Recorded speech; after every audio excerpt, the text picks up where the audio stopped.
Hello friends, welcome back to my channel. I'm here mister KK. మీ అందరికి ఒకే ఒక చిన్న రిక్వెస్ట్ ఏంటంటే ఈ వీడియో మొత్తం అయిపోయిందాక చూడండి. ఎందుకో మీకే చెప్తాను. ఎందుకంటే ఇప్పటివరకు ఈ ప్రపంచంలో ఎవరు చేయని పని అయితే మన యూట్యూబ్ ఛానల్ ద్వారా చేస్తున్నాం. అదేంటంటే మన చుట్టూ ఉన్న చాలామందికి ట్రావెలింగ్ అంటే చాలా ఇష్టం ఉంటుంది. అందులో కొంతమంది ట్రావెల్ చేస్తుంటారు, చాలామంది ట్రావెలింగ్ చేయాలని ఇష్టం ఉండి చేయలేకపోతుంటారు. దానికి ఏదైనా రీజన్స్ కావచ్చు. కొంతమంది ఫైనాన్షియల్ రీజన్, కొంతమందికి లాంగ్వేజ్ ప్రాబ్లం, కొంతమందికి ఫ్రెండ్స్ హ్యాండ్ ఇవ్వడం, ఇలా సంథింగ్ ఎన్నో రీజన్స్ ఉండొచ్చు. కానీ అలా ట్రావెలింగ్ అంటే ఇష్టం ఉండి ట్రావెల్ చేయలేని అందరి కోసం నేను ఒక ట్రావెలర్గా ఆలోచించి ఏం చేస్తున్నా అంటే నా ఓన్ మనీతోనే ట్రావెల్ చేయలేని పరిస్థితులు ఉన్న వాళ్ళందరినీ ఫ్రీగా ట్రావెలింగ్ తీసుకెళ్తున్నా. సో మన ఈ ఛానల్ కంటెంట్ వచ్చేసి అదే అనమాట. అందులో భాగంగా ఇది 7వ ట్రిప్ అన్నమాట. మన ఫస్ట్ 6 ట్రిప్స్ అయితే సక్సెస్ఫుల్గా కంప్లీట్ అయినాయి. ఇది 7వ ట్రిప్. సో మీరు ఏమాత్రం లేట్ చేయకుండా మన ఈ 7th ఫ్రీ ట్రిప్లోకి ఎంటర్ అవుదాం. లైక్ చేసి, ఫాలో చేసి, సబ్స్క్రైబ్ చేసుకోండి. Thank you so much.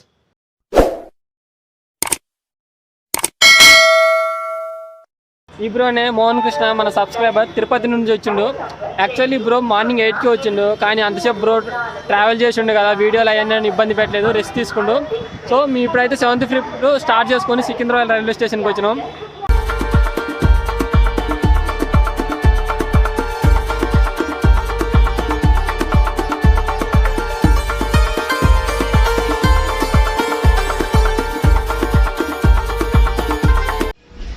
ఎప్పుడెప్పుడు అనేది చూస్తున్న రైల్వే స్టేషన్ అయితే వచ్చేసింది. ఇంకొక 2-3 మినిట్స్లో దిగిపోతాం. నైట్ 12 అవుతుందా, 11:30 అవుతుంది. ఫైనల్గా నేను మన సబ్స్క్రైబర్ అయితే 31 అవర్స్ జర్నీ తర్వాత దీన్ దయాళ్ ఉపాధ్యాయ రైల్వే స్టేషన్కి అయితే రీచ్ అయిపోయాం. యాక్చువల్లీ మనం డైరెక్ట్ వారణాసికి వెళ్ళాలి, కాకపోతే మనకైతే టికెట్స్ డైరెక్ట్ వారణాసి కాలేదు. మన దీన్ దయాళ్ రైల్వే స్టేషన్ వచ్చేసి వారణాసి నుంచి 18 కిలోమీటర్ల డిస్టెన్స్లో ఉంది. సో మనకి ఇక్కడ నుంచి కానీ వెళ్ళొచ్చు. మన టికెట్స్ వారణాసికి బుక్ కాకపోతే ఎవరైనా దీన్ దయాళ్ రైల్వే స్టేషన్ నుంచి వెళ్ళండి. ఇక్కడ నుంచి పర్ పర్సన్ వచ్చేసి 40 రూపీస్ అనమాట. మనం వారణాసి రైల్వే స్టేషన్ దగ్గర దించుతారు. మళ్ళీ అక్కడ నుంచి మనం లోకల్ ఆటో ఎక్కితే మన 20 రూపీస్లో టెంపుల్ దగ్గరికి తీసుకెళ్తారు, నో ప్రాబ్లం. ఇదిగో చూస్తున్నారు కదా, ఇదే వారణాసి రైల్వే స్టేషన్ అనమాట. మమ్మల్ని అయితే దీన్ దయాళ్ రైల్వే స్టేషన్ నుంచి వారణాసి రైల్వే స్టేషన్ దగ్గర దింపారు. ఇక్కడ నుంచి మనం ప్యాసింజర్ ఆటో ఎక్కి విశ్వనాథ స్వామి టెంపుల్ అంటే ఎవరైనా తీసుకెళ్తారు. కాకపోతే డే టైంలో పర్ పర్సన్ 20 రూపీస్ ఇచ్చి ప్యాసింజర్ ఆటో ఎక్కొచ్చు. కాకపోతే ఇప్పుడు మేము స్పెషల్ ఆటో మాట్లాడుకున్నాం, 250 అన్నాడు. 150 ఇస్తే అంటే ఫైనల్ చేసి మమ్మల్ని అయితే విశ్వనాథ స్వామి టెంపుల్ దగ్గర తీసుకెళ్తున్నాడు. ఒకవేళ మన తెలుగు తప్ప ఏరే లాంగ్వేజ్ రాని వాళ్ళు కాశీలో ఎక్కడ స్టే చేయాలనుకుంటే మన సైకిల్ స్వామి ఆశ్రమం దగ్గర స్టే చేయొచ్చు. ఈ ఆటో సెక్కి దగ్గరనే మనకు సైకిల్ స్వామి ఆశ్రమం వెళ్ళాలంటే వాళ్ళు డైరెక్ట్ తీసుకెళ్ళి ఆశ్రమం దగ్గర దించేస్తారు. ఆ గల్లీ మొత్తం, ఆ ఏరియా మొత్తం మన తెలుగు వాళ్ళే ఉంటారు, మన తెలుగు స్టేట్లో ఉన్నట్టు ఉంటుంది. సో ఏం టెన్షన్ పడొద్దు, లాంగ్వేజ్ రాని వాళ్ళు కూడా కాశీకి వెళ్ళొచ్చు. ఒకవేళ మనకి సైకిల్ స్వామి ఆశ్రమం దగ్గర మనకి రూమ్స్ దొరకకపోతే పక్కన ఇలా వసతి గృహాలు ఉంటాయి. ఇప్పుడు ఇది మనం గోవింద స్వామి వసతి గృహం దగ్గర ఉన్నాం అనమాట. సో ఈ వసతి గృహాల్లో ఏముంటుందంటే మనకు రూమ్స్ ఇవ్వరు, బెడ్స్ ఇస్తారనమాట. ఒక ఓపెన్ హాల్లో మనకి ఇట్లా 250 రూపీస్ ఉంటుంది ఒక బెడ్. ఇప్పుడు మీరు చూస్తున్నారు కదా, అదే అనమాట. ఒక బెడ్కి వచ్చేసి 250 కాస్ట్ తీసుకుంటాం. మనం 2 మెంబర్స్ కాబట్టి 2 బెడ్స్ ఇచ్చారనమాట. మీకు సైకిల్ స్వామి ఆశ్రమంలో రూమ్స్ దొరకకపోతే పక్కనున్న ఇలాంటి వసతి గృహాల్లో బెడ్స్ తీసుకోండి. అది 1 డే స్టే చేయాలనుకుంటున్నాం కాబట్టి మేము ఇది తీసుకున్నాం. మీరు కూడా 1 డే మంచిగా లగ్జరీగా స్టే చేయాలనుకుంటే హోటల్స్ తీసుకోవచ్చు. అండ్ ఇంకోటి ఏంటంటే ఈ ప్లేస్లో చాలామంది 9 డేస్ ఉండే వాళ్ళే ఉంటారనమాట వసతి గృహాలు. ఎందుకంటే వాళ్ళ బడ్జెట్ తగ్గిపోద్దని. కాశీకి వచ్చిన ప్రతి ఒక్కరు ఫ్యామిలీతో వచ్చిన వాళ్ళు 9 డేస్ ఉంటారు కాశీలో. ఎందుకంటే మన తల్లి గర్భంలో 9 నెలలు పెరిగి పెద్ద అవుతాం. సో కాశీలో కూడా 9 రోజులు ఉండడం వల్ల మళ్ళీ మన జన్మ కొత్తగా మొదలై ఇప్పుడే పుట్టిన వారితో సమానమై మన పాపాలన్నీ పోతాయని నమ్ముతారు. అందుకే కాశీకి ఎవరు వచ్చినా 9 రోజులు స్టే చేస్తారనమాట. సో ఆ 9 రోజులు స్టే చేయాలంటే హోటల్లో చాలా కాస్ట్ అవుతుంది కాబట్టి ఇలాంటి వసతి గృహాలలో ఉంటారు. ఒక్క రోజుకి వచ్చేసి ఒక మనిషికి 250 పడుతుంది. ఇంకొంచెం మీరు వెతికితే 100-150 వసతి గృహాలు కూడా ఉంటాయి. సో మీ ఆప్షన్ మీరు చూసుకొని మంచిగా వెతుక్కొని ఉండొచ్చు అనమాట. మాకైతే ఇప్పుడు మార్నింగ్ టైం సేవ్ చేసుకోవడం చాలా ఇంపార్టెంట్ అన్నమాట. సో వసతి గృహం నుంచి బయటికి రాగానే మనకి కాలభైరవ్ ఘాట్ దగ్గర మనం స్నానం చేయాలి. అంటే అక్కడ ఘాట్ ఉండదు, ఆ టెంపుల్ దర్శనం చేసుకోవాలంటే దగ్గరలో ఉన్న ఘాట్లో స్నానం చేయాలి. మాకు అప్పటిదాకా నడుచుకుంటూ వెళ్తే 2.5 కిలోమీటర్స్ టైం అంతా వేస్ట్ అవుతుంది. ఆటో మాట్లాడుకున్నాం, 150 తీసుకుంటూ.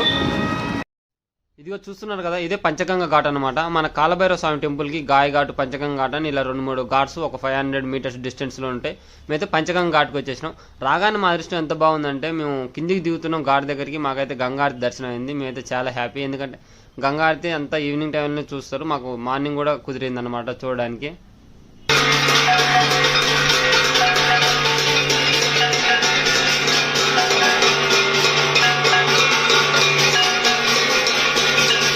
కాశీకి వచ్చి గంగానదిలో స్నానం చేసే ప్రతి ఒక్కరు ఆ గంగమ్మ ఒడిలో వాళ్ళకి ఇష్టమైన ఏదైనా ఒక వస్తువు వదిలేసుకొని వాళ్ళకి ఏ కోరిక అయితే తీరాలనుకుంటారో ఆ కోరిక కోరుకుంటే ఆ గంగమ్మ తల్లి ఆ కోరికను తప్పకుండా నెరవేరుస్తుందని ఇక్కడ జనాలు నమ్ముతుంటారు. సో మీరు కూడా కాశీకి వచ్చినప్పుడు మీకు నచ్చింది ఏదైనా వస్తువుని గంగమ్మ తల్లి ఒడిలో వదిలేసి మీకు నచ్చిన కోరిక కోరుకోండి, అది 100% తీరుద్దని చాలామంది నమ్ముతుంటారు. అయితే ఇప్పుడే గంగా నదిలో స్నానం చేసుకొని కాలభైరవ మందిర్కి వెళ్తున్నాను అనమాట. మనం కాశీ వస్తే ఫస్ట్ దర్శనం కాలభైరవ స్వామి దర్శనం అయినాకనే కాశీ విశ్వనాథుడి దర్శనాలు చేసుకోవాలి. సో మేమైతే ఇప్పుడు కాలభైరవ టెంపుల్కి వెళ్తున్నాం. అండ్ కాలభైరవ టెంపుల్కి వెళ్ళే లోపు ఆ స్థల పురాణం ఏందో తెలుసుకుందాం. ఒకప్పుడు బ్రహ్మకి 5 తలలు ఉండేది అన్నమాట. 5 తలలో ఒక తలకి బాగా అహంకారం పెరిగి ఎవరిని లెక్క చేయడం అన్నమాట. సో ఆ టైంలో మహాశివుడు ఏం చేస్తాడు, కాలభైరవుడితో చూడు, కాలభైరవుడు చెప్తుంటే కాలభైరవులు మొత్తం మన చుట్టూ తిరుగుతారు. సో మహాశివుడు కాలభైరవునికి ఆజ్ఞాపిస్తాడు, నువ్వు వెళ్ళి బ్రహ్మదేవుడిని ఒక తల నరికేయి, ఆయన అహంకారం దించి అంటే కాలభైరవుడు ఏం చేస్తాడు, ఎమ్మటే 5 తలల్లో ఒక తల నరికేస్తాడు బ్రహ్మదేవుడిని. సో నరికేసి మళ్ళీ మహాశివుడి దగ్గరకు వస్తే మహాశివుడు ఏమంటాడు, 5 తలలో ఒక తలకు కూడా ప్రాణం ఉంటుంది, బ్రహ్మదేవుడు బ్రాహ్మణుడు, నువ్వు బ్రాహ్మణుడు తల నరికినావు కాబట్టి భయ కాలభైరవం అని చెప్పు, నువ్వు బ్రాహ్మణుడు తల నరికినావు కాబట్టి బ్రాహ్మణుని హత్య చేసినట్టే, నీకు ఆ పాపం అంత ఈజీగా పోదు, బ్రాహ్మణ హత్య మహాపాపం, సో నువ్వు ఆ పాపాన్ని ప్రాయశ్చిత్తం చేసుకొని రాపో అని మహాశివుడు కాలభైరవుని తోలుతాడు అనమాట. అయితే కాలభైరవుడు ముల్లోకాలు ఎక్కడ తిరిగినా ఆ పాపం ప్రాయశ్చిత్తం కాదు. అయితే ఏం చేయాలో తెలియక కాలభైరవుడు మహావిష్ణువుకి పూజిస్తే మహావిష్ణువు ప్రత్యక్షమయ్యి, నువ్వు ఈ లోకంలో ఎక్కడ తిన్నా నీ పాపం పోదు, నువ్వు ఓన్లీ కాశీకి వెళ్తే నీ కాశీలో అడుగు పెట్టడంతోనే భయ కాలభైరవం అంది, నువ్వు కాశీలో అడుగు పెట్టడంతోనే నీకైతే అది పాపం తొలగిపోద్దని చెప్తాడు అనమాట మహావిష్ణువు.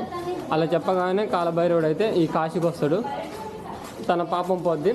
అప్పుడు మహాశివుడు ప్రత్యక్షమయ్యి, నువ్వు కాశీకి వచ్చినావు కాబట్టి ఇప్పటి నుంచి కాశీ రక్షించేది నువ్వే రక్షించాలి, కాశీకి ఎవరు రావాలన్నా నీ అనుమతి ఉండాలి, నీ అనుమతి లేని ఎవరు రాలేరు, ఎవరు పోలేరు అని చెప్తారనమాట. సో అప్పటి నుంచి మనం ఫస్ట్ కాలభైరవుని దర్శించుకోవాలి. ఒకవేళ నువ్వు కాశీకి వచ్చి కాలభైరవుని దర్శించుకోలేదనుకో ఇంకా మోక్షం ఉండదు అనమాట, కాశీని దర్శించుకున్న మోక్షం. ఇది స్థల పురాణం, కాలభైరవి యొక్క స్థల పురాణం. ఇప్పుడు మీరు చూస్తున్నారు కదా, ఇదే కాలభైరవ స్వామి యొక్క సరౌండింగ్స్ అనమాట. టెంపుల్ చుట్టూ వాతావరణం ఇలా ఉంటుంది. ఇప్పుడు మనం టెంపుల్ దగ్గరికి వెళ్దాం. అక్కడ వీడియో అయితే అసలు తీయనివ్వరు, కాకపోతే నేను ట్రై చేస్తా, చూద్దాం. ఇప్పుడు మన చేతులు ఉంది కదా, ఇదే కాలభైరవ స్వామి యొక్క పూజ సామాను. ఆ బ్లాక్ తాడు ఉందా, అది కాశీ తాడు అంటారు అనమాట. కాలభైరవ స్వామి టెంపుల్ దగ్గర మన కడతారు, చాలా మంచిది. అండ్ ఇప్పుడు ఆయిల్ ఉంది కదా, మన తలకాయ నుంచి క్లాక్ వైజ్గా 7 టైమ్స్ తిప్పుకొని దేవుడి దగ్గర పెడితే మనకున్న శని అంతా పోద్దని నమ్ముతుంటారు. కాలభైరవ స్వామి మందిరాన్ని అయితే మీరు దర్శించుకోండి. మనకి ఇక్కడ వీడియో కూడా తీవనివ్వరు. మనం 1 సెకండ్ వీడియోని స్లో మోషన్లో మీకు చూస్తున్నా. అప్పటికే మనకైతే సెక్యూరిటీ గార్డు మనం తిడుతున్నాడు వీడియో తీస్తున్నాం అని, ఎమ్మటి ఆపేసిన అనమాట. ఇంతే చూపించగలుగుతాం. ఇప్పుడు మనం కాలభైరవ స్వామి దర్శనం చేసుకొని అదే గల్లీలో స్ట్రైట్ వస్తే మృత్యుంజయ మహాదేవ్ టెంపుల్కి అయితే వెళ్తున్నాం. ఆ మృత్యుంజయ మహాదేవ్ టెంపుల్ దర్శించుకోవడం వల్ల మనకి ఏమొస్తుందంటే హఠాత్ పరిణామాలు అంటారు, అంటే సడన్గా యాక్సిడెంట్లు అయ్యి చనిపోవడం జరుగుతుంది కదా, అలా సడన్ సిచ్యువేషన్స్లలో మనం కాపాడుతారు అనమాట దేవుడు దర్శనం చేసుకుంటే అని ఇక్కడ నమ్ముతారు. సడన్గా సంభవించే మరణాలు సంభవించవు అన్నమాట. సో మనం వెళ్ళి దర్శించుకున్నాం మృత్యుంజయ మహాదేవుని. మన కాలభైరవ టెంపుల్ నుంచి మృత్యుంజయ మహాదేవ్ టెంపుల్కి వెళ్తుంటే మధ్యలో ఇలాంటి ఈ టెంపుల్ అయితే మనకి కనిపిస్తుంది. అంటే గుర్తుంచుకోరు, మీ గుర్తు కోసం ఇది చెప్తున్నాను అన్నమాట.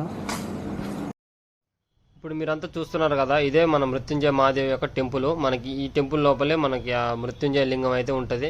కాబట్టి ఈ టెంపుల్ వ్యూ అయితే మనకు బయట నుంచి వీడియో తీసుకోవడానికి అనుమతి ఉంది, కాబట్టి మీకు బయట నుంచి వీడియో తీసి చూపిస్తున్నా. ఇప్పుడైతే మనం టెంపుల్ లోపలికి వెళ్దాం. టెంపుల్ లోపల ధన్వంతరి బావి ఉంటుంది, ఆ బావి కూడా చూపిస్తాను. ఇప్పుడు మీరు చూస్తున్నారు కదా, ఇదే మృత్యుంజయ మహాదేవి యొక్క ముఖద్వారం అనమాట. మనం ఈ ద్వారం నుండి టెంపుల్ లోపలికి అయితే వెళ్ళాలి. ఇది కనిపిస్తుంది కదా, ఇదంతా మృత్యుంజయ మహాదేవి టెంపుల్ లోపల భాగం. మనకి ఇలా ఉంటుంది అనమాట. మనకి టెంపుల్ లోపలికి వెళ్ళి మృత్యుంజయ మహాదేవిని వీడియో తీయడానికి అయితే కుదరదు. కాకపోతే మీకు మృత్యుంజయ మహాదేవి టెంపుల్లోనే ధన్వంతరి బావి ఉంటుంది. ఈ బావికి చాలా ఔషధ గుణాలు ఉన్నాయి. ఆ బావి దగ్గర మనకి వీడియో తీసేవారు అనుమతి ఉంది, కాబట్టి వీడియో తీసి చూపిస్తున్నా. ఇప్పుడు మీరు చూసినంత మృత్యుంజయ మహాదేవి యొక్క లోపలి భాగం అనమాట. ఇప్పుడు మనం టెంపుల్ లోపల అక్కడికి వెళ్ళి దర్శించుకొని తర్వాత ధన్వంతరి బావి దగ్గరకు వచ్చి ధన్వంతరి బావి నీళ్లు తాగండి. కనిపిస్తుంది కదా బావి, ఆ బావి పేరు ధన్వంతరి బావి అనమాట. ధన్వంతరి గ్రంథం గురించి మీరు అందరూ తెలుసుకోండి. ధన్వంతరి అంటే గాడ్ ఆఫ్ మెడిసిన్, అంటే మదర్ ఆఫ్ మెడిసిన్, సారీ. మనకు మెడిసిన్ పుట్టిందే ధన్వంతరి గ్రంథం నుంచి. సో ధన్వంతరి బావి అన్నమాట ఇది. ఆ బావిలో ఉన్న వాటర్ తాగితే మనకున్న రోగాలన్నీ పోతాయి. ఆ బావిలో చాలా మినరల్స్ ఉంటాయని చాలా మంది చెప్తుంటారు. సో మేమైతే దర్శించుకొని ఆ వాటర్ తాగినాం. మీరు ఎవరు కాశీకి వచ్చినా ఆ వాటర్ తాగండి. చాలామంది బాటిల్స్ పట్టుకొని ఇంటి దగ్గరికి తీసుకెళ్తున్నారు, ఇంటి వాళ్ళకు కూడా ఇవ్వాలని. సో మీరైతే మిస్ కాకండి ఈ ప్లేస్ని, ధన్వంతరి బావి దగ్గరికి. మార్నింగ్ నుంచి ఆల్రెడీ 3 కిలోమీటర్స్ నడిచినట్టున్నాం. ఇంక ఇవాళ మొత్తం కలిపి మేము ఒక 10 కిలోమీటర్స్ నడుస్తూనే అన్ని విజిట్ కంప్లీట్ అయిపోద్ది. యాక్చువల్లీ మాకు కాలభైరవ టెంపుల్ దగ్గరే మాకు ఆత్మవిశ్వేశ్వర టెంపుల్ కూడా ఉంటుంది. కానీ మేము ఆత్మవిశ్వేశ్వర టెంపుల్ మిస్ అయ్యి మృత్యుంజయ టెంపుల్కి వెళ్ళినాం. మృత్యుంజయ వెళ్ళి ధన్వంతరి బావి దగ్గర చూసుకొని వచ్చినాం కదా, మళ్ళీ రిటర్న్ వచ్చినాం అనమాట. 1.5 కిలోమీటరు వచ్చి గల్లీలలో నడుచుకుంటూ వెళ్తున్నాం. ఎలాగైనా నేను ఆత్మవిశ్వేశ్వర టెంపుల్ చూడాలనుకున్నాను, ఎందుకంటే దానికి చాలా పెద్ద హిస్టరీ ఉంది. సో చూస్తున్నారు కదా, ఇదే ఆత్మవిశ్వేశ్వర స్వామి టెంపుల్ అనమాట. గల్లీ ఇందులో దేవుడు ఉన్నాడు.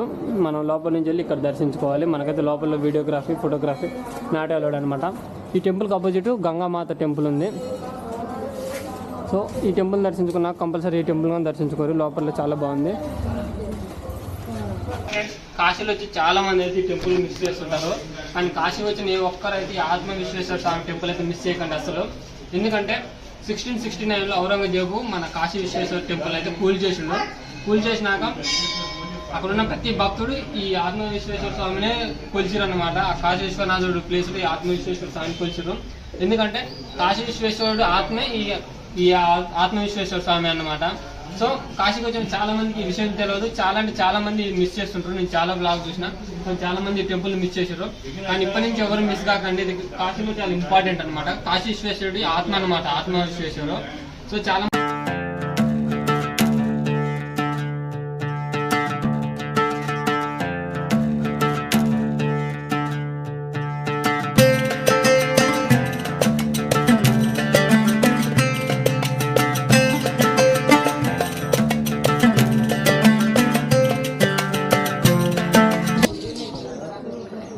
చూస్తున్నారు కదా, మొత్తం నిండిపోయింది. మేము మన లాస్ట్ టైం లదాఖ్ వెళ్ళినప్పుడు వచ్చినప్పుడు ఇంత వాటర్లో అన్నమాట.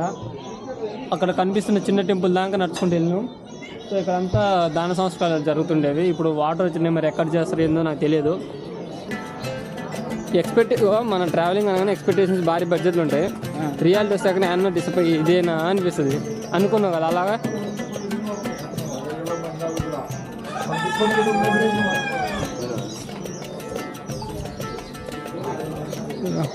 అందరినీ కాల్చిన బూడిదది.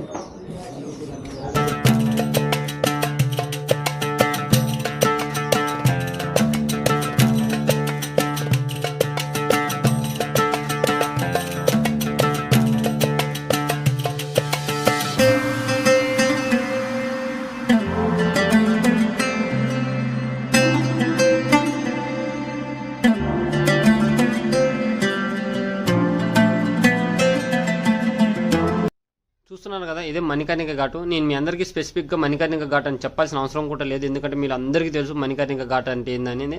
ఈ మణికర్ణిక ఘాట్లో రోజులో 24 గంటలు దాన సంస్కారాలు జరుగుతూనే ఉంటాయి. జనాలు చనిపోతూనే ఉంటారు, తెచ్చి కాలుస్తూనే ఉంటారు. ఇక్కడ దాన సంస్కారాలు చేయడం వల్ల వాళ్ళ జీవితానికి మోక్షం కలిగి స్వర్గం పోతారని నమ్ముతుంటారు. అందుకే కాశీ చుట్టుపక్కల ఎవరు చనిపోయినా ఈ మణికర్ణిక ఘాట్ దగ్గరికి తీసుకొచ్చి దాన సంస్కారాలు చేస్తుంటారు. ఇక్కడ ప్రాసెస్ ఏంటంటే, చనిపోయిన శవాన్ని ఫస్ట్ గంగా నదిలో స్నానం చేపిస్తారు. గంగా నదిలో స్నానం చేయించిన తర్వాత తన బాడీకి పసుపు, గంధం ఇవన్నీ పూసి తర్వాత దానం చేస్తారు అనమాట. దాన సంస్కారాలు చేస్తారు. ఫస్ట్ కాళ్ళు కాలుతాయి, తర్వాత చేతులు కాలుతాయి, తర్వాత బాడీ, తలకాయ నెమ్మది మొత్తం కాలిపోద్ది అనమాట. కాశీకి వచ్చిన ప్రతి ఒక్కరు ముఖ్యంగా గుర్తుపెట్టుకోవాల్సిన విషయం ఏంటంటే, మధ్యాహ్నం 12 గంటల నుంచి 12 గంటల 5 నిమిషాల సమయంలో ముక్కోటి దేవతలు ఇదే మణికర్ణిక ఘాట్లో స్నానాలు చేయడానికి అయితే వస్తారనమాట. సూక్ష్మ రూపం ధరించి, అంటే చిన్న కంటి కనపని సూక్ష్మ రూపం ధరించి ఇదే మణికర్ణిక ఘాట్లో స్నానాలు చేస్తుంటారు. అదే సమయంలో మనం కూడా అదే మణికర్ణిక ఘాట్లో స్నానాలు ఆచరించాలి. మన చుట్టూ దేవతలు మనం చూస్తున్నారు, వాళ్ళతోనే మనం స్నానం చేస్తున్నామని మన మనసులో గట్టిగా నమ్ముకొని వాళ్ళ మధ్య కళ్ళు మూసుకొని మునిగి పైకి లేచి మీ మనసులో కోరిక మొక్కుకోండి.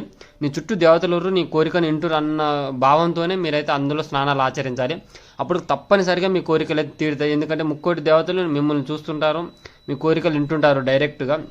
సో ఎవరైనా 12 గంటల 5 నిమిషాల లోపు 12 నుంచి 12 గంటల 5 నిమిషాల లోపు ఈ మణికర్ణిక ఘాట్లో స్నానాలు చేయండి తప్పనిసరిగా. ఇదైతే అస్సలు మర్చిపోకండి. చాలామంది ఇలానే చేస్తుంటారు, చాలా పుణ్యం వస్తుంది. మీరు కోరుకున్న ప్రతి కోరిక తీరుతుంది అనమాట. ఎవరైతే మిస్ కాకండి. మణికర్ణిక ఘాట్లో మీరు ముఖ్యంగా గుర్తుపెట్టుకోవాల్సిన విషయం ఇది ఒకటే. మనకి ఇప్పుడు అయితే ఎంట్రీ ఎక్కడి నుంచి అయినాం అనమాట. ఇది గేట్ నెంబర్ 3. మనం గంగారతి ఇక్కడే ఇటు రైట్ సైడ్ ఇస్తారు కొంచెం ముందు పోయినాక. కాకపోతే ఇప్పుడు చాలా హెవీ ఫ్లోటింగ్ ఉంది. సో మనకైతే గేట్ నెంబర్ 3 నుంచి ఎంట్రీ ఇవ్వట్లేదు. మణికర్ణిక్ ఘాట్ నుంచి ఎంట్రీ ఉంటుంది. మనకు మణికర్ణిక్ ఘాట్ ఇటు సైడ్ పక్కనే. మణికర్ణిక్ ఘాట్ నుంచి వచ్చినాక గేట్ నెంబర్ 3కి లెఫ్ట్ సైడ్ ఫ్రీ లాకర్స్ ఉంటాయి అనమాట. మీ లగేజ్ అన్ని ఇక్కడ పెట్టుకొని ఒక ఫోన్ మాత్రం మీతోనే ఉంచుకోండి. మనం ఇక్కడ పెట్టుకున్నాక ఇక అక్కడ ఎదురుగా టెంపుల్ ఉంటుంది. మనం టెంపుల్ లోపలికి వెళ్ళాలి. ఇప్పుడు ఈ కాశీపట్టణం అనేది మహాశివుడి 12 జ్యోతిర్లింగాలు అతి ముఖ్యమైన జ్యోతిర్లింగం అనమాట. ఈ జ్యోతిర్లింగం పేరు వచ్చేసి కాశీ విశ్వేశ్వరుడు. ఈ కాశీ విశ్వేశ్వరునికి ఆ పేరు ఎలా వచ్చిందంటే మన పురాణాల ప్రకారం మహాశివుడికి ఆది అంతం ఏది ఉండదన్నమాట. ఈ విశ్వం మీద ఆది అంతం లేకుండా ఫస్ట్ నుంచి ఈ విశ్వం అంతా పాలించి విశ్వాన్ని నడిపిస్తున్న వాడే మహాశివుడు. సో ఈ విశ్వం అంతా అతనే, ఈ విశ్వం మొత్తం మహాశివుడు అని నమ్ముతాం కాబట్టి ఈ జ్యోతిర్లింగానికి కాశీ విశ్వేశ్వరుడు అనే పేరు వచ్చింది. ఇక్కడ నుంచి గంగనే చూడండి ఎంత పొంగుతుందో. ఇప్పుడు మీరు చూస్తున్నారు కదా, ఇదే గంగా ద్వారం అనమాట. ఈ గంగా ద్వారానికి అటు సైడ్ ఇటు సైడ్ 2 సైడ్స్ ఫ్రీ లాకర్స్ ఉంటాయి. మన వాళ్ళంతా ఫొటోస్ దిగడానికి ఫోన్స్ ఇక్కడ వరకు అలౌ చేస్తారు. చాలా మంది ఫోన్స్ తెచ్చుకోకుండా ఫొటోస్ ఇక్కడ దిగలేకపోతుంటారు. ఎవరైనా ఫొటోస్ దిగాలనుకునే వారు ఫోన్ ఎలా ఉంటుంది ఇక్కడ వరకు ఫోన్ తెచ్చుకొని పక్కన లాకర్స్లో పెట్టుకోండి. ఇక మనం టెంపుల్ విషయాన్ని మాట్లాడుకుంటే ఈ గంగా ద్వారం నుంచి లోపలికి వెళ్తే స్ట్రైట్ కనిపించేది విశ్వనాథ స్వామి టెంపుల్. ఆ గోల్డ్ కలర్లో కనిపించే దాని కిందే మన మహాశివుడు అయితే కూర్చొని ఉంటాడు లింగ రూపంలో. ఆ గోల్డ్ కలర్లు మొత్తం 1 టన్ గోల్డ్ అనమాట. 1 టన్ గోల్డ్తోని ఆ టెంపుల్కి పూత పూసారు. మనం టెంపుల్ లోపలికి వెళ్ళంగానే ఆ మహాశివుడికి రైట్ సైడ్ అంటే ఇప్పుడు మనం చూస్తున్న దానికి రైట్ సైడ్లో అన్నపూర్ణ దేవి టెంపుల్ ఉంటుంది. మనం మహాశివుడి దర్శనం చేసుకోగానే అన్నపూర్ణ దేవి దర్శనం కూడా చేసుకోండి. అక్కడ ప్రసాదంగా మనకు కొన్ని బియ్యం ఇస్తారనమాట.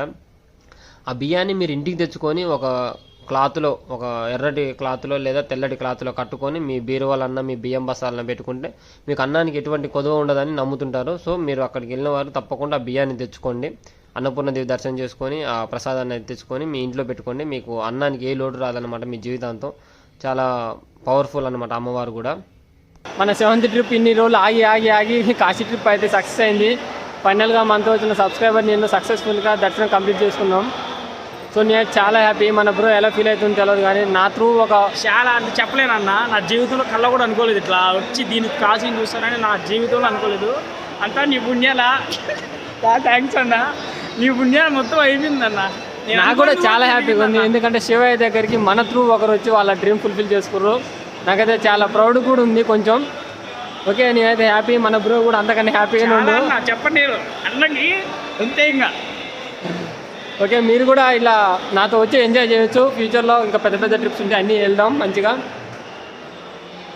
కాశీ విశ్వనాథుడి గుడి గేట్ నెంబర్ 4 నుంచి కొంచెం ముందుకు నడుచుకుంటూ వస్తే మనకైతే ఇక్కడ గేట్ నెంబర్ 1 అని కనిపిస్తుంటుంది. ఇప్పుడు మీరు చూస్తున్నారు కదా, అదే గల్లీ అనమాట. ఇప్పుడు మనం ఈ గల్లీల నుంచి లోపలికి వెళ్తే మన కాశీ విశాలాక్షి అమ్మవారిని దర్శించుకోవచ్చు. నేను ఇందులో మీకు రూట్స్ చూపించినా కానీ మీకు ఇక్కడికి వచ్చినాక అర్థం కాదు, చాలా కన్ఫ్యూజ్ అయిపోతారు. సో అందుకని గేట్ నెంబర్ 1కి వచ్చినాక కాశీ విశాలాక్షి అమ్మ టెంపుల్ అంటే ఎవరైనా చూపిస్తారు. ఈ కాశీ విశాలాక్షి టెంపుల్ అనేది అష్టాది శక్తిపీఠాల్లో ఒక ముఖ్యమైన టెంపుల్ అన్నమాట, ఒక శక్తిపీఠము. ఇక్కడ అమ్మవారిది చెవిపోగు పడి ఇక్కడ శక్తిపీఠంగా వెలిసింది.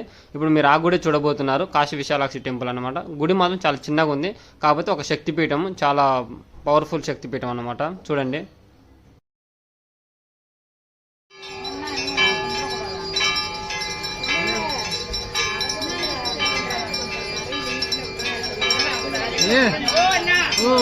साइड जाओ।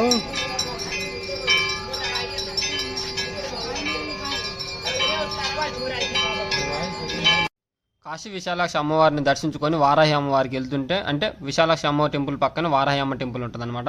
సో అక్కడి నుంచి వెళ్ళే దారి మధ్యలో ఈ హనుమాన్ టెంపుల్ ఉంటుంది. ఎవరు మిస్ అవ్వకండి. ఈ టెంపుల్ ప్రపంచంలోని ఏకైక టెంపుల్. హనుమాను నవ్వుతూ ఉంటాడు అనమాట ఈ టెంపుల్లో. ప్రపంచంలో మీరు ఎక్కడ తిరిగి చూసుకున్న హనుమాన్ నవ్వే విగ్రహం అయితే ఎక్కడ ఉండదు, ఈ టెంపుల్లోనే ఉంటుంది. అండ్ ఈ టెంపుల్లో హనుమాన్ ఎందుకు నవ్వుతాడంటే, హనుమాన్కి రైట్ సైడ్లో వాళ్ళ అమ్మ కూర్చొని ఉంటుంది, అంజనీమాతను చూస్తూ నవ్వుతాడు అనమాట. ఆ నవ్వుతున్న విగ్రహం ఇక్కడ ఉంటుంది. అండ్ ఈ విగ్రహానికి ప్రత్యేకత ఏంటంటే, ప్రతిరోజు విగ్రహం కొంచెం పెరుగుతుంటుంది అనమాట. తన ఆకారాన్ని పెంచుకుంటూ పోద్ది. మనకి రియల్ లైఫ్లో హనుమాన్ తెలుసు, తన ఆకారాన్ని విశ్వం అంతా పెంచగలడు, మళ్ళీ తగ్గించగలడు, సూక్ష్మ రూపంలో రాగలడు. కానీ అది శిల రూపంలో ఉన్నా కూడా ఆకారాన్ని పెంచే ఏకైక విగ్రహం ఈ హనుమాన్ టెంపుల్లోనే ఉంటుంది. మనకైతే డైరెక్ట్ చూపిస్తే 10,000 ఫైన్ అనమాట. సో మనం ఇక్కడ వరకే చూపించగలం, అది కూడా పర్మిషన్ తీసుకొని చూపిస్తుంది ఈ టెంపుల్ని. కానీ ఎవరన్నా మిస్ కాకండి, విశాలాక్షి టెంపుల్ పక్క గల్లీలోనే ఈ హనుమాన్ టెంపుల్ ఉంటుంది. ఒక లెఫ్ట్ తీసుకుంటే ఉంటుంది, వారాహి అమ్మ రూట్లోనే ఉంటుంది. సో ఎవరి టెంపుల్ అయితే అస్సలు మిస్ కాకండి. దగ్గరికి వెళ్లే లోపు మనం వారాహి అమ్మ స్థల పురాణం అయితే తెలుసుకుందాం. రక్తబీజుడు అని ఒక రాక్షసుడు ఉండేవాడు. ఆ రాక్షసుని సంహరించడానికి దుర్గాదేవి అయితే తన శరీరం నుంచి సప్తమాతృకులను అయితే సృష్టిస్తుంది. అందులోంచి ఒక రూపమైన వారాహమూర్తిలో ఉద్భవించిన శక్తి వారాహి అమ్మవారు అన్నమాట. అప్పుడు ఆ వారాహి అమ్మవారు రక్తబీజుడి మీద కూర్చొని తన కొమ్ములతో చీల్చి చంపి ఇక్కడే కొలువై ఉంటుంది. ఇది స్థల పురాణం. ఇప్పుడు మనం కాశీఖండం ప్రకారం చూసుకుంటే మహాశివుడు పూర్వం 64 మంది యోగినీలను కాశీపట్నానికి పంపుతారన్నమాట. ఆ 64 మంది యోగినీలకి కాశీపట్నం నచ్చడంతో వాళ్ళు కాశీలోనే ఉండిపోతారు. అందులో ఒక మాతే వారాహి అమ్మవారు అని కాశీఖండం ప్రకారం ఉంది. ఈ వారాహి అమ్మవారు కాశీలో ఉన్నప్పటి నుండి ఈ కాశీపట్నానికి రక్షకురాలుగా వారాహి అమ్మే చూసుకుంటుందన్నమాట. నైట్ కాగానే గుడి నుండి బయటకు వచ్చి కాశీపట్నం మొత్తం తిరిగి దుష్టశక్తుల నుంచి కాశీపట్నాన్ని అయితే రక్షిస్తుంది. అయితే రాత్రంతా కాశీపట్నాన్ని రక్షించిన అమ్మవారు ఉదయం 4 గంటలకి వచ్చి మళ్ళీ విశ్రాంతి తీసుకోవడానికి మందిరంలోకి వస్తుంది. కానీ భక్తులకు దర్శనం ఇవ్వడానికి 4 నుంచి 6 గంటల సమయం వరకు అమ్మవారికి అలో చేస్తారనమాట భక్తులు దర్శించుకోవడానికి. తర్వాత అమ్మవారు విశ్రాంతి తీసుకుంటారని చెప్పేసి మనకైతే టెంపుల్ 6 కాగానే క్లోజ్ చేస్తారు. అండ్ అమ్మవారిని మనం డైరెక్ట్ దర్శించుకోవడం కుదరదు. ఇక్కడికి పోయిన ప్రతి ఒక్కరూ ఒక 2 కన్నాలు ఉంటాయి అనమాట డోర్కి. అమ్మవారు భూగర్భంలో ఉంటారు. ఒక కన్నంలో చూస్తే అమ్మవారి ముఖం కనిపిస్తుంది, ఇంకో కన్నంలో చూస్తే అమ్మవారి పాదాలు కనిపిస్తాయి అనమాట. అక్కడ అమ్మవారికి రోజు పూజ చేసే పంతులు గారే కండ్ల గంతలు కట్టుకొని అమ్మవారికి అయితే అలంకరిస్తారు. ఎక్కువసేపు కూడా తొందరగా అలంకారం చేసి బయటికి వస్తారంట ఇక్కడ వాళ్ళు చెప్పారు. సో ఈ కాశీలో వచ్చి వారాహి అమ్మని దర్శించుకున్న చాలా పుణ్యం, మీరైతే మిస్ కాకండి. ఎందుకంటే చాలా తక్కువ మందికి వారాహి అమ్మవారి యొక్క దర్శనం కలుగుతుంది. సో మీరు ఎవరు మిస్ కాకుండా దర్శించుకొని బయటికి రండి. అండ్ ఇంకోటి ఏంటంటే మనం ఇక్కడ మెయిన్ ఒకటి మిస్ అవుతున్నాం. బాగా ఫ్లోటింగ్ అవుతుంది అనమాట. పక్కనే గంగా నది మీకు కనిపిస్తుందో లేదో, అదంతా గంగా నది అనమాట. ఆ ఒడ్డు నుంచి ఈ ఒడ్డుకి గ్యాప్ లేకుండా పారుతుంది బాగా. సో మీ అందరికి ఒక ప్లేస్ చూపిందాం అనుకున్నా. అదే చక్రకుండ ఇది ఉంటుంది, చక్రకుండ సంథింగ్. అది విష్ణుమూర్తి తన సుదర్శన చక్రంతో కుండు చేసిన అనమాట. అందులోకి వాటర్ వస్తాయి. ఆ వాటర్ ఎప్పుడు చెప్పిందంటే గంగా నది భూమి మీదకి రాముందుకే విష్ణుమూర్తి ఆ నీటిని భూమి మీదకి తెచ్చింది అనమాట. సో అంత పవిత్ర కుండు. కాకపోతే ఇప్పుడు అందులో వాటరు నేలో తెలియదు. కాకపోతే మొత్తం ఫ్లోటింగ్ అవడం వల్ల అది మునిగిపోయినాలి, మాకు ఘాటే కనిపిస్తలేదు. సో ఆ కుండు చూపించలేను. అండ్ ఇంకోటి ఏంటంటే అదే కుండు దగ్గర విష్ణుమూర్తి 1000 సంవత్సరాలు తపస్సు చేసిన అనమాట.